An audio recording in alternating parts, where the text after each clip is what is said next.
This is your girl coming to you live tonight from Salt Lake City, Utah. Got to work with the Salt Lake City Association of Realtors tomorrow, work with Car today, have dinner tonight. And then tomorrow night, I think I might have a networking event with franchise owners of a certain franchise. And so it is our hot seat. I have my notes ready. The last month has been very, very exciting. I've had to overcome numerous learning obstacles. Today, I am in a hotel room that actually has a Ethernet jack in it. And so I am able to stream, I think, pretty good. I have my camera with me. So now my whole little work bag, I need to take 2 bags now with me officially when I travel. So yeah, I think I'm pretty situated here. So we are going to go on and get this kicked off. You actually won the hot seat over a month ago. And it was about posting video content, and you did post that video content, and you're looking beautiful this evening. So, let's go on and get the party started for this month. Let me just tilt this up a little bit. This month's hot seat. Oh, awesome. Thank you. This is so exciting. Okay, I got to calm down. Okay. Okay. So good evening, and thank you so much for giving me this opportunity to talk with you tonight. I've been in real estate now since 2004, and I work with my husband. He and I have our own independent brokerage. So some of the questions, I guess, are going to be geared in that realm as far as, well, you'll see. Okay. All right. So real estate has its ups and downs, highs and lows. My question to you, Marky, is how do you stay motivated?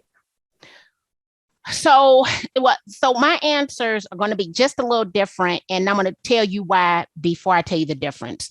When I initially came into real estate, I had wanted my husband and I to be a real estate team. I realized quickly that he did not have the skill set, nor was that what he really wanted to do. Even though I had all these dreams and goals in my mind about how we could facilitate that. And so I then decided that I was going to go back to the basics. And in going back to the basics, I heard my mother's voice in my ear, and it told me that I had these dreams, goals, and aspirations. And no matter what I was going to do in life and who I was going to be with, that I needed to follow through with my own dreams, goals, and aspirations. And either Stephen would get tired of holding on and he would catch up, or he would get tired of holding on and he would let go. But I was not to make that decision for him. So some of my answers are going to be based on that whole mental concept. I want you to know that. So there was a time where I felt very lonely in real estate, but I kept hearing my mother's voice. So the first thing that I did was I actually went and I joined, at the time it was a part of the University of Chicago. It is now the Polsky Center. And it was a business incubator because I wanted to be around younger tech minds that were going to help me shore up my business. And so joining the Polsky Center was actually one of the best moves. It made me feel like I belonged. And there were a lot of people who were not of competition to me that got me all the way together. I will tell you that my pricing has increased. Oh my goodness. I make 10 times more now than I was making then because of all the takeaways I gained as a result of joining a business incubator. Mm-hmm.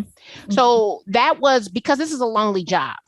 Yes. Especially, let me say this. I'm not going to even say, especially if you're independent. It is lonely because you are an entrepreneur. Even if you work at a bigger brokerage, you are an entrepreneur inside of someone else's company. They should give you some tools and resources, but oftentimes the time dedication that we as managing brokers give to people is based on productivity. So the people who tend to have the highest productivity tend to get the most attention. Right. Well, what about the person who is just not that top producer? They will oftentimes feel isolated. They aren't being mentioned. They aren't getting anything, honestly. Right. And so I would say look into a business incubator with just entrepreneurs, because being a realtor is 100% about entrepreneurship. And oftentimes we think that we have proprietary information. We don't want other real estate professionals to know that. Then we need to surround ourselves with other entrepreneurs who we can learn from, and also in exchange, give them insight into something that they don't know.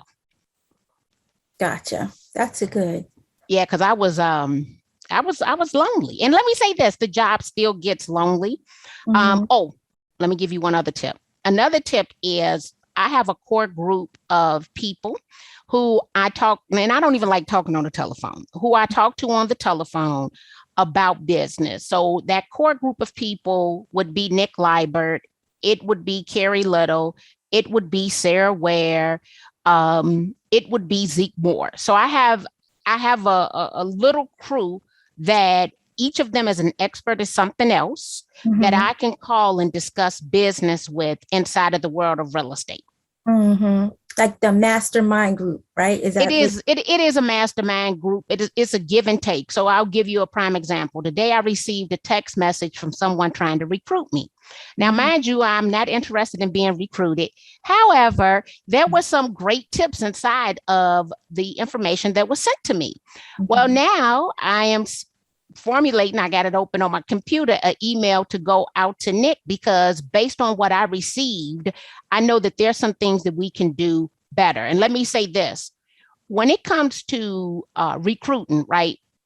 Never try to retain your agent. Always try to keep them. And what do I mean by that? Okay. At the moment someone else is talking to them and they entertaining the conversation, they got a foot out the door anyway. Right. We should put them in a position that they know they're not going to talk to anybody. Yeah. So me being recruited today, I took it because I want to know what the competition is doing so that we can shore our systems up. Not that I'm interested in going anywhere. Gotcha. Okay, that was good. Something that I'm grappling with now is the whole concept of doing versus being. And my question is, how do you balance giving 100% while being detached to the outcome of the result? So what do you mean? Could you elaborate? What do you mean by that? Okay, my husband and I, he's straightforward. He doesn't attach himself to any of the deals, basically. If you buy, good. If you don't buy, that's fine. For me, I'm always crunching numbers, and I'm already kind of spending money before it's done or whatever, So I want to do my 100%, but I don't want to be so attached to the outcome that I mess that energy up. So my question is, how do you, do that, or do you do that? Like, do your 100%, but you let it go and let things fall where they may, and be able to keep that balance without, losing, your stuff. Okay. Sense? Yeah. My response, you'll let me know if I need to go back and rethink about it and think about it. Okay. So one, I operate from an 80% concept. Everything that I do in life, if I can get it 80% right, I do it. And then I allow the feedback to tweak it to the best that it can be. Okay. But let me come back. When I think about that, I was talking to myself earlier, and Sue, yes, I have been lonely, and I also talk to myself and I answer myself, just so y'all know. Sue made a comment. So with that being said, sometimes we want everything to be perfect, or we try to rationalize the time we gonna give it unless we know it's gonna be right. Right? I am a researcher.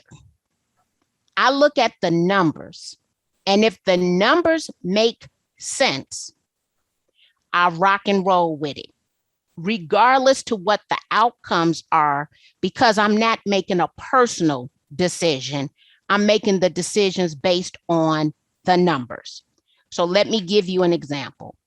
I had toggled back and forth whether or not to bring the accredited distressed property representative designation back to the market. It was great content. Look, me and a couple of people, we made about 7 figures off of that education program. I'm like, it's coming back. But then when I sat down and I looked at the numbers, realistically, based on everything that's in alignment, do I believe that we're going to have notice of defaults? Yes. Do I believe we're going to have a short sale market? Marginal. Why? Based on the amount of appreciation people have seen over the past 3 to 5 years, means that they could not pay their mortgage for 24, 36 months, and they could still be at a break even. Right. Which then meant, should I talk about defaults? Yes. Should I focus on short sales? No, because one, it's only so much time in the day, and I want to do what's hot. So what do the numbers say is really hot? It does not say that short sales are hot. It says that we're going to have some notice of defaults. Mm-hmm, mm-hmm. And so if you are doing enough research up front, it might allow you to detach because you're so clear about what the possibilities are and you're having fun learning it. Mm-hmm. If you're not having fun learning it and the numbers are questionable, you would have to ask yourself, why am I doing this in the first place? Mm-hmm. Mm-hmm. I hope, if not, I can give you something else. But woo, Okay. that felt like church to me almost. Yeah. No, that wasn't quite where I was going, but I got something out of that. So I appreciate that. Okay. That's good. So I like you want the ability to sit back and just let it go, or? Yeah, to not be so attached to that outcome. I've been working on a crazy short sale for a couple of years now. And it's yes, crazy. The lady left. I mean, she's out of state. She came back in state. She had got COVID. She came back to Jersey so we can get the ball rolling. We talked to the selling, the buyer's agent. Are you sure you guys are good? Because it's a attached, fire damaged house. Are you sure? And they're like, yes. Yesterday we get a call. They finally saw the house for the first time. And they're like, we can't go on with this because it's attached to another house. And I'm like, well, we told you this.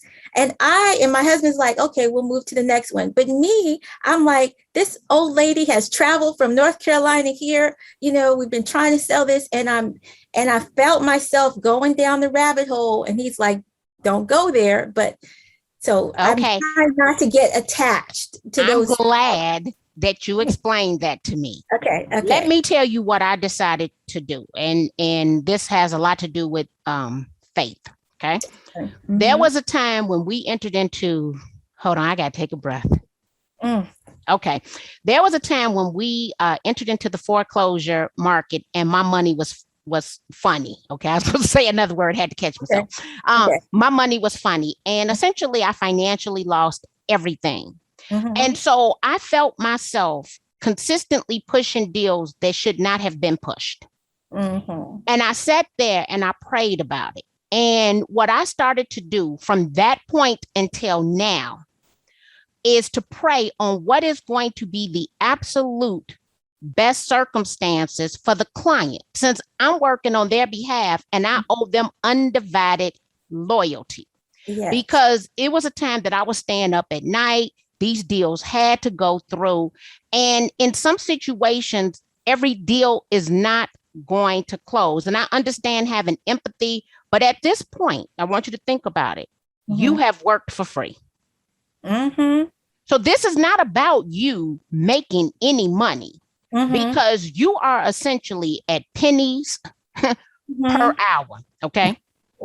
So now what you could do, because the woman traveled back home, it's a fire damaged house. So yeah, I'm assuming she can't even reside or stay on the premises. No. Okay. What I would say, this would be my solution, because you're not the decision maker, right? Mm-hmm. Pray on it and buy her a bus ticket home and know that you have done all that you could do. Yeah. Your husband in this situation is because you're not making, you are upside down. So getting her a ticket, I don't care if you fly home. I'm serious, right? Because you're not making no money on this deal. It is about the fact that you want to feel satisfied, but it goes beyond your control because you're not the decision maker. So when you know you have done all that you can do, I've gone and put a little icing on that cake for her and get her back to where she came from. Yeah. And say, hey, go tell your husband, hey, I'm gonna get her back because I told her to come back for this situation. You're absolutely right. And here's what's funny. She knows you've done all that you could do. Yeah. She might be holding on to it because you holding on to it. And that's what I do and have done. And actually, I have more peace. I have total peace in every transaction because I'm praying over it, because it's not about me. It's about me providing the best outcomes. And you have in this situation, have provided and done all that you could do. Absolutely. I like that. Okay. Yes. That's the one thing I can say about this job. It has truly kept me on my knees. For real.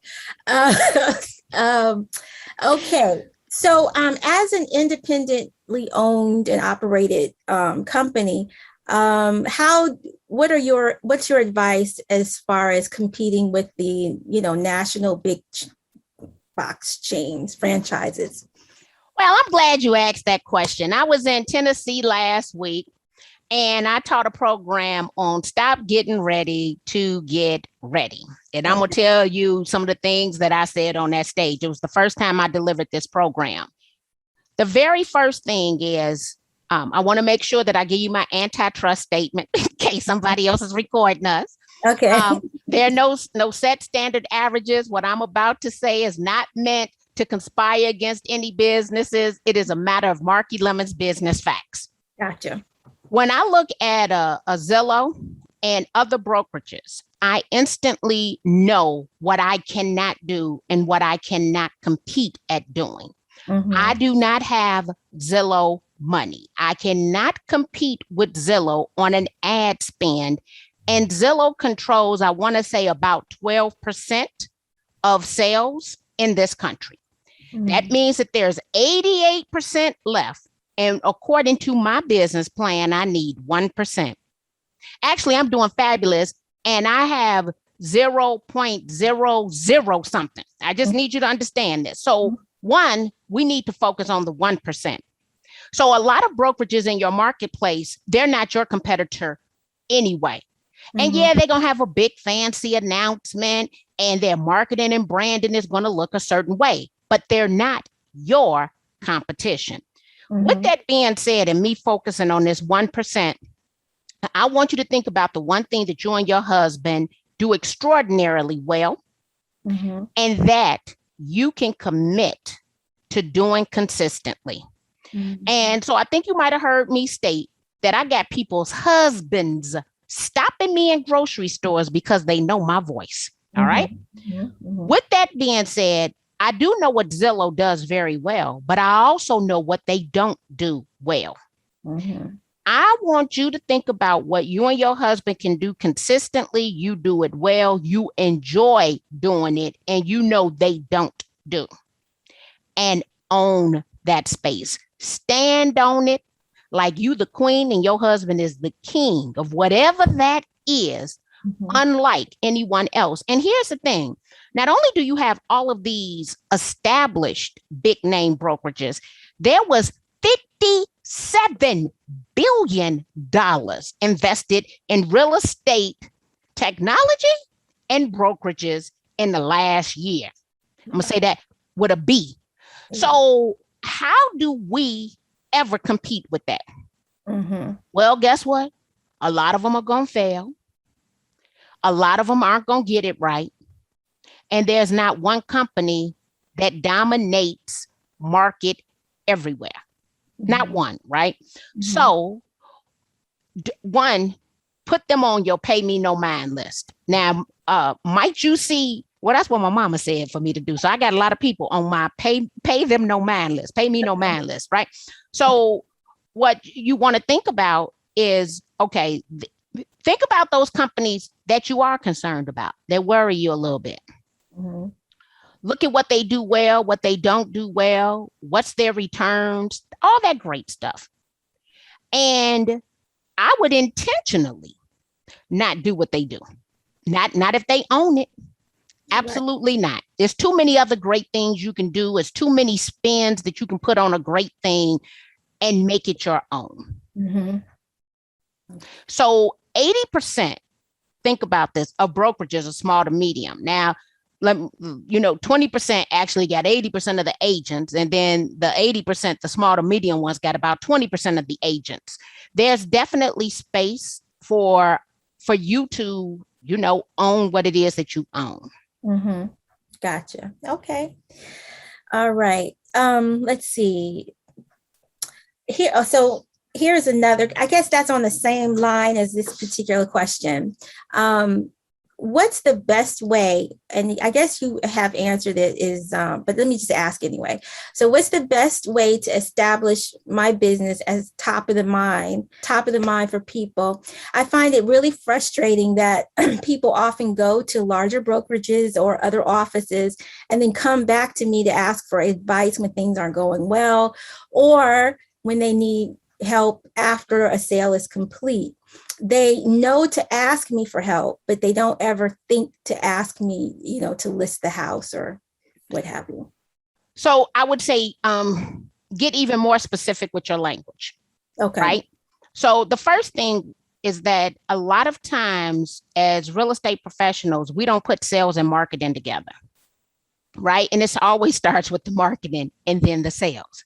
Mm-hmm. And so you want to be, someone told me, Marky, that I'm the greatest self-promoter of all times. Now, I know they were signifying when they said it, but I'm not mad because I am. Because what you cannot do is come back and ask me questions and act like you didn't know what I do. Mm-hmm. So the end of what they want to come back and do is not even an opportunity, because I know you know what I do for a living. Mm-hmm. So the question is, did they know what you did for a living before they went and hired the other person? Okay. And if they did, because you're doing such a great job of consistently reminding people what it is that you do, right? Mm-hmm. Mm-hmm. Then how dare you come back and ask me something after the fact? Right. True. So for me, the second part doesn't exist, because you can't act like you didn't know what I did for a living. But if I ever left it up for you to be able to question it, because I'm not consistently talking about it, right, then I could 100% understand. You come back because I made this post. I ain't made a post in, I don't know, 6 months. Right, and you like, oh yeah, that's what my girl do. Let me ask her. Mm-hmm. Gotcha. So let me give you an example of what happened. This is recent. I'm assuming this person didn't want me to know their business, but a former tenant of mine sends me an email, and she states that her and her husband are selling their house and she needs a short-term rental. First of all, why I didn't get the listing if you're selling your house? Mm-hmm. And no, I don't want to do your little funky short-term rental if you already sold your house. Right. And I'm not going to refer you to one of my agents to work for the pennies on the dollar. Mm-hmm. Right. Mm-hmm. So now she hits me up, and I'm understanding the reason she really reached out to me, because it's all starting to come together, is she don't want me to know what's going on with her and her husband. She didn't want me to really know about her credit situation. And because she had been a great tenant in the past, she was hoping I had a place for her to come stay based on the past relationship. Gotcha. But here's the thing. You can't act like you didn't know what I did in the first place. To now have to come back and have this conversation. I don't have a place for you, and I still wouldn't tell one of my agents to work with you or ask them to. So the question I would want you to ask, are you and your husband consistently marketing, providing value so that people never question what it is that you do? And if not, then beef up the marketing, because you don't even want them to feel comfortable coming to you to ask you a question afterwards. True. It's usury. Yeah. You're being used, and that's not fair. That's right. That's right. Okay, this is so good. Thank you. Okay. Okay. It's like my semi-therapy. Okay. Okay. You know, I go to therapy, right? I need you to know I'm in therapy, okay? Okay. So technically my husband does not want me to ask this question, but anyways, I'm gonna ask anyway. We work together, right? He and I, and it feels like we work all the time. He refuses to say that, but really we do. We work all of the time. So what are your strategies to avoid burnout? So I have been burned out 2 times in real estate. The first time I went and got a real job and went to go work for Pfizer Pharmaceuticals as a pharmaceutical sales rep for about 18 months. And I 100% hated it and brought my butt right on back to a real job, right?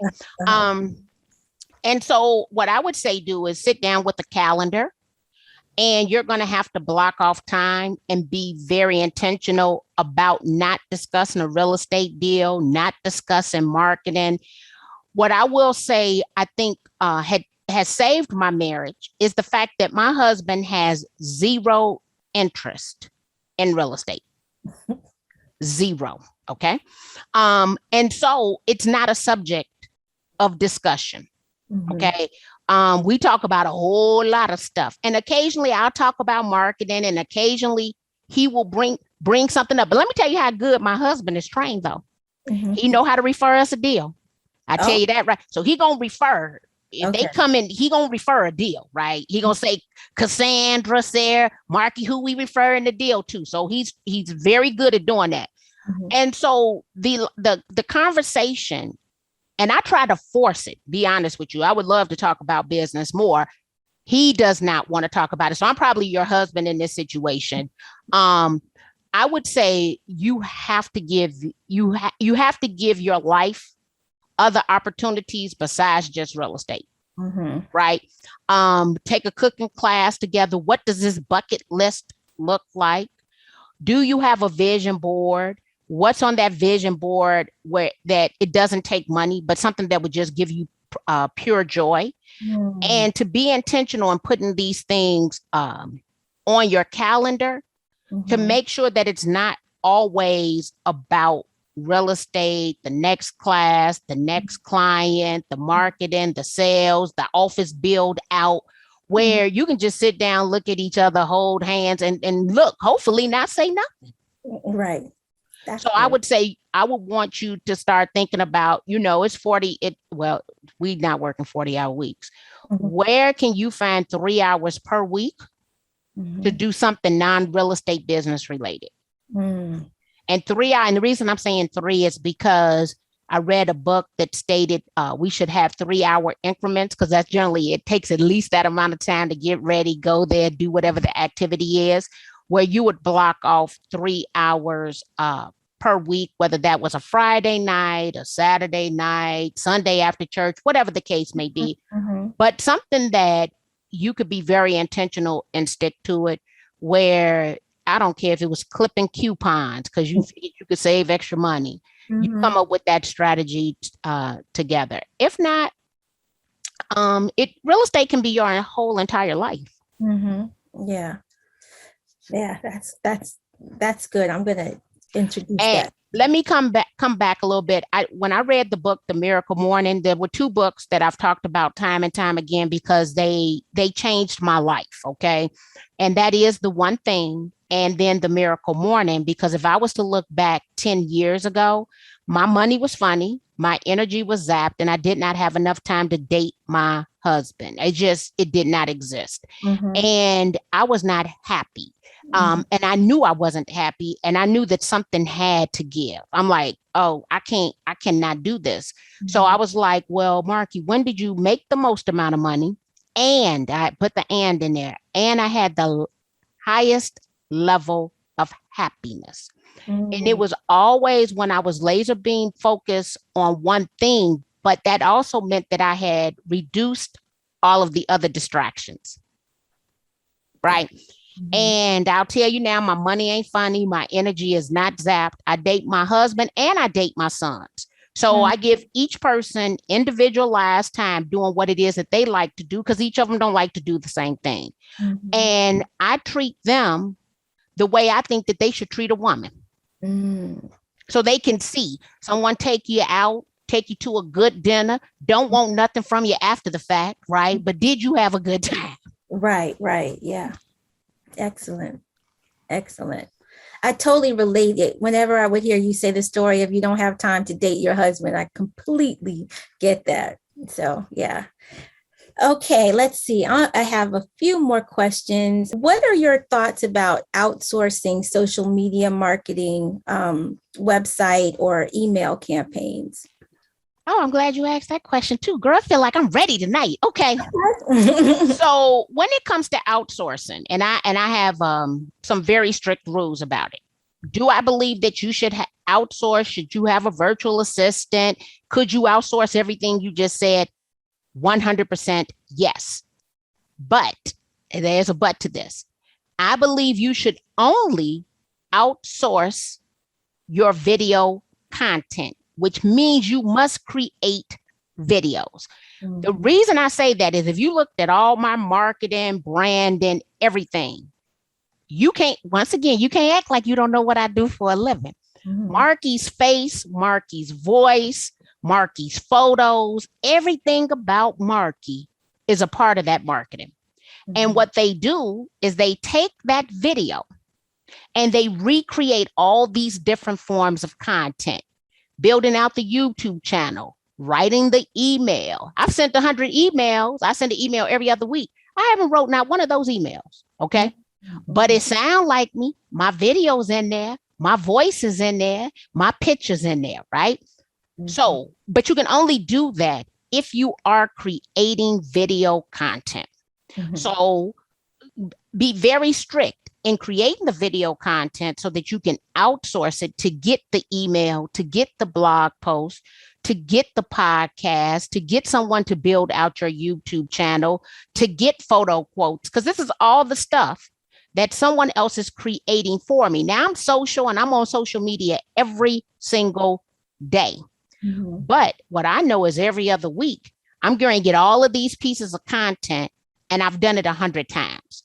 So that then means I have 100 Instagram posts and 100 YouTube videos, actually 200 YouTube videos, because a long one and a short one. And I have 100 emails and I have 100 blog posts. And I think I have 300 photo quotes because we do 3 for every episode. But all I did was create the video. Gotcha. So a lot of people are looking for someone to do everything for them, and they're not infused in that branding and marketing. You and your husband want to be on every single marketing piece. And the way to do that is to start with video content. Okay. Good.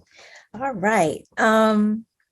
So this kind of takes me to the next question, which is for people who are working with limited budgets, where would you focus your marketing money or your marketing dollars? So I don't know if I don't want to use the word cheap. I am definitely financially responsible and fiscally smart. Okay.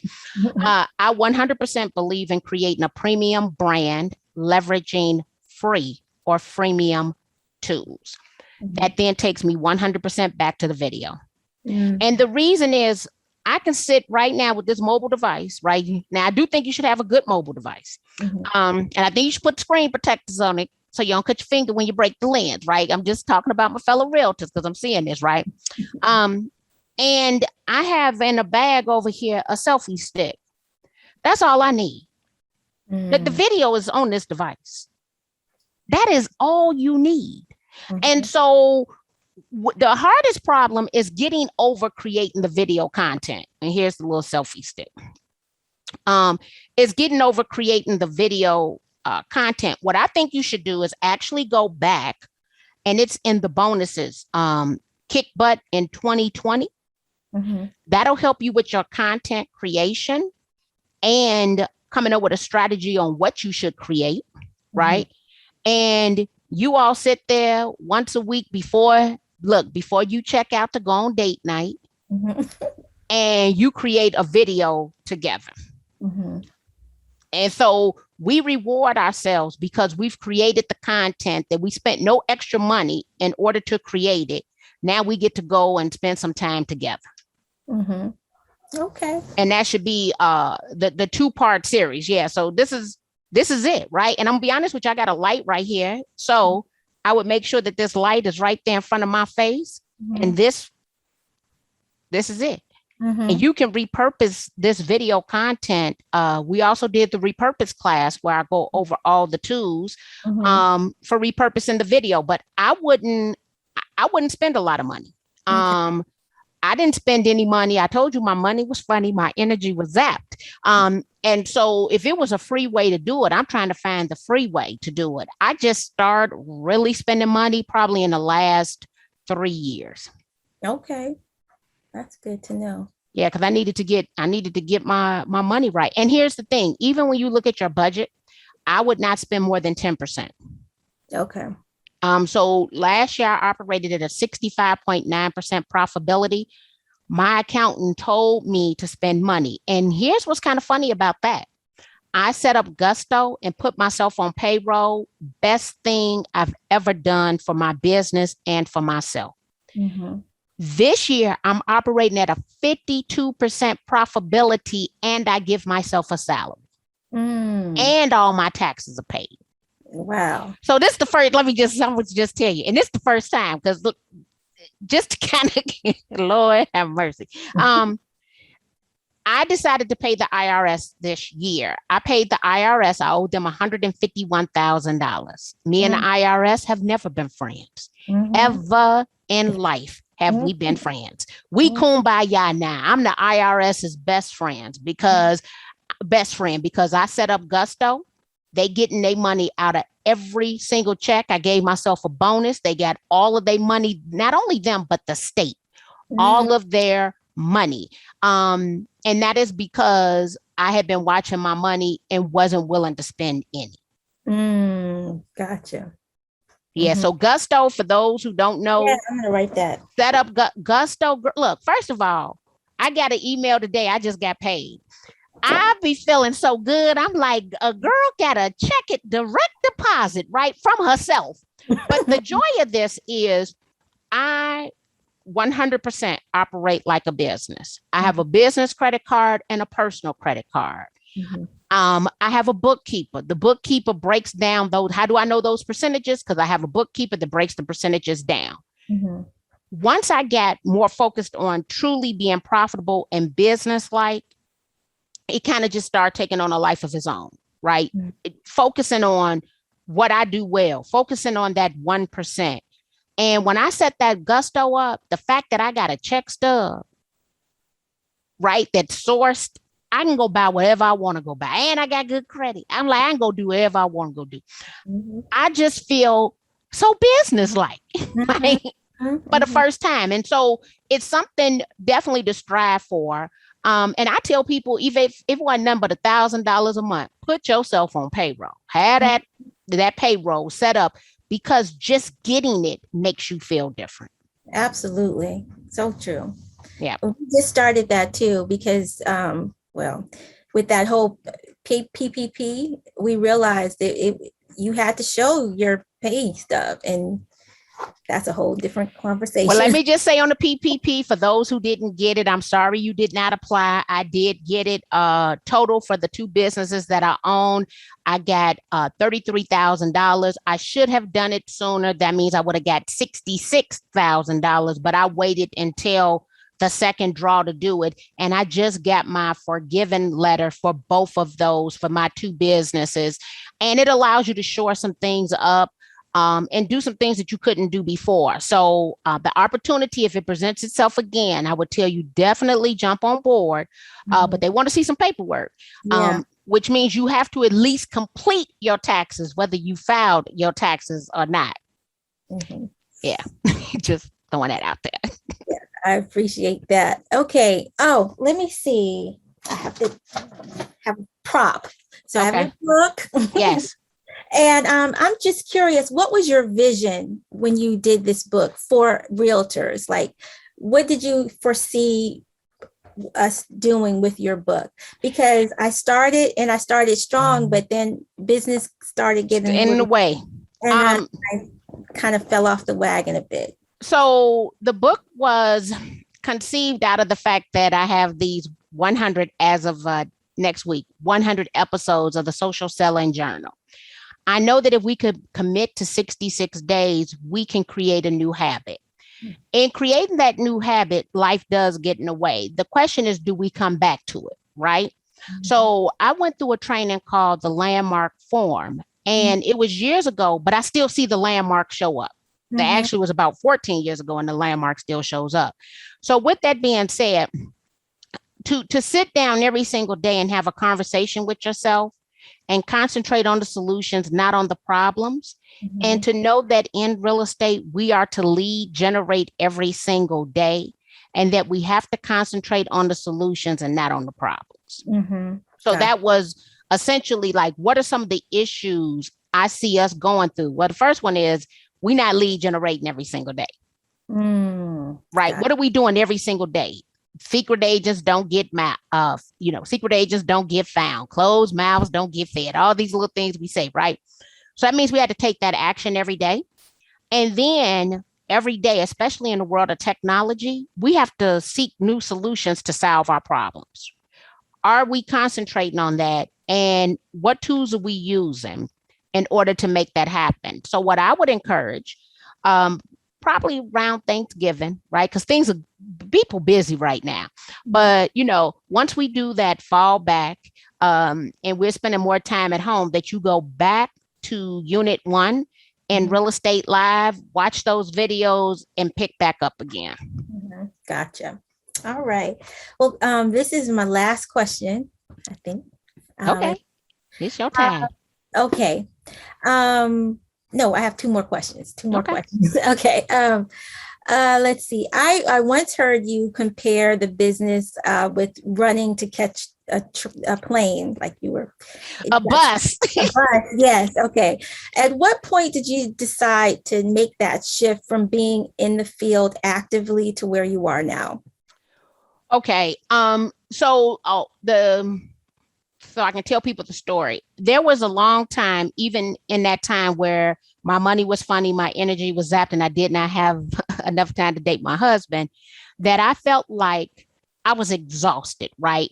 And it's always me running to catch a bus, right? And I just want you to think about this. It could be the plane, it could be the train, it could be the bus, but you late, you got anxiety, you're not going to get to where it is you need to go in a timely manner. And then I'm overweight and I got lipedema. So I'm like, oh God, please no. And I wanted to shift and be in the position to be sitting at the bus stop, waiting for the bus to come. But that then meant that I needed to stop being reactive and be proactive. The way for me to become proactive was to start leveraging technologies, social media, things of that nature. I will tell you, it was one of the best investments of time, but it also meant that I couldn't do what other people do. Even now, right now, I see a lot of people who do things that I don't even know how they have the time to do it, and run a responsible business. Okay. But then I also see people who lead the business. And so when we start thinking about this, what shifted, the shift came over time. Oh, let me be careful how I say this. Boom. When I came into the real estate business, I knew when I wanted to leave. I had already told myself what I would not be doing. So let me say this. I got to make sure I got to be very politically correct here. I never wanted to be the seasoned real estate professional running around at a certain age, looking cute with high heel shoes and a girdle on. Okay. I never, ever wanted that. Okay. So I'd already told myself, look, that ain't going to be your level of cute at that age. Your level of cute is going to be some gym shoes, yoga pants, running to pick your grandkids up. So I'd already knew what I did not want it to look like for me. Right. With that being said, I had to investigate other ways to make it manifest itself and not be that. I want to retire. Okay. Or let me say this, I want to be financially eligible to retire. And then I want to be a grandmother to my grandchildren one day. That's very important to me. And so I looked at all these other things. And let me say this, we do a lot of things good. This is going to bring this full circle though. So when I'm looking at my money being funny, my energy being zapped, I was doing too many things in real estate. I'm teaching foreclosure short sale classes. I'm doing short sales. I'm selling real estate. I'm running a brokerage. I'm doing it all. And I wasn't doing any of it great. But when I look back to those couple of times my money was great and I'm having fun and my energy's on 10, every time that occurred, I was doing one thing. In real estate, I was only selling real estate. I wasn't flipping houses and all these other things. I was only selling it and I was killing it. But then my uncle gave us $75,000. We decided we're going to flip houses. I got a partner. My partner don't work the same way that I work. I'm like, well, that was a horrible utilization of my time, right? And I did not make as much money selling real estate because I had to deviate some of that time to do purchase rehabs. You got me? So when I looked up 10 years ago, I did what I did when I came into the business. So let me take you back. When I came into the business, I was a licensed loan originator. The reason I shifted to this side of the business was because I got burned out. I went to go get the job at Pfizer. While I'm working at Pfizer, I hate it. I become a licensed real estate broker. I'm sitting down doing a business plan. I'm planning my escape from Pfizer. And I said, you shouldn't originate loans. You should only sell real estate because you'll make more money per transaction. Let me do me a new business plan. That was one of the happiest times of my life until I decided to rehab and do the 75 other things you could do in real estate, right? I'm not telling you this because it's hypothetical. I'm telling you this because I lived it, right? And in living it, I've had the opportunity to be, look, I was a successful rehab and I was a successful this and I was a successful that. But how do you on your calendar put the time to do all these things well? And that's what I couldn't do because it wasn't enough time in the day to do so. So I said, Marky, what is going to be the highest and best utilization of your time? And I often say this to women because women do not dream big enough. It is okay to earn the most amount of money per hour, working the fewest hours possible. I wanted to be paid like them, men, right? Men make the most money in real estate, but this is a female-dominated industry.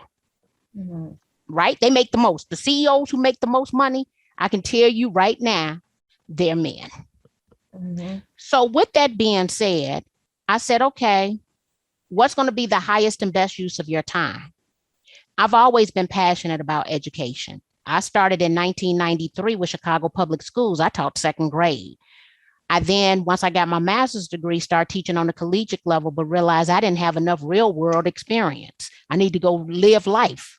If not, I would only be teaching theory. And I never wanted to be that theory teacher. I wanted to be able to tell stories and based on my experience. And so I'd always been planning for it only because I knew what I did not want. So I will be financially eligible for retirement September the 25th, 2033 at the age of 33. When my first spousal funded pension railroad check shows up, because I married right. I tell people I married right. Now, he ain't rich, but I married right. That Blue Cross Blue Shield card, that dental, that vision, and that spousal funded pension plan, which I'm already vested and I'm the first wife. As I tell people, especially when these men slide into the DM, baby, all I got to do is keep breathing. That's all I got to do is breathe. Okay. So with that being said, I was very intentional, but I made that shift 10 years ago because what I was doing was not going to get me to the end. So if I was going to tell you a philosophy to implement today, start with the end in mind and don't do nothing that won't get you there. There you go. That's real talk. Real. Okay. I like that. Okay, so this is my last question. And let me pull it up. Okay, there's a Bible scripture that says iron sharpens iron. And I really admire how you and Carrie work together. It's so encouraging to see you guys support each other and build with each other. Can you talk about how to build alliances within the real estate industry? I talked about this earlier. We were on a D77, which is our diversity, equity, and inclusion community. And what I will tell you about the people who I sharpen irons with the most, okay, are people who think like I think. They are realtors, okay? They're volunteers. They understand the code of ethics and license law like the back of their hand.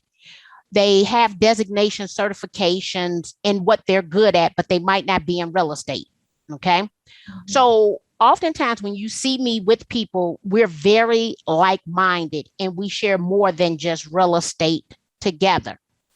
But what even got me to the point of being willing to share? So my family owns Chicago's second oldest Black restaurant. We've been in business since 1954. My uncle is the first person to ever cook and sell rib tips, okay? Mm-hmm. We have sold more rib tips than anyone else in the city of Chicago. My grandfather came from Mississippi with nothing, one pair of shoes, and they had holes in them. He would put cardboard in them. My grandfather died a self-made millionaire and uneducated, formerly uneducated, self-made millionaire. And it was one piece of advice that he gave me. There is a picture of Lamb's Barbecue in every Famous Dave's barbecue restaurant in this country. Wow. Because when they wanted to open Famous Dave's, they came to Chicago and Mr. Lemons poured into them. My grandfather told me, Marky, competition is healthy for business.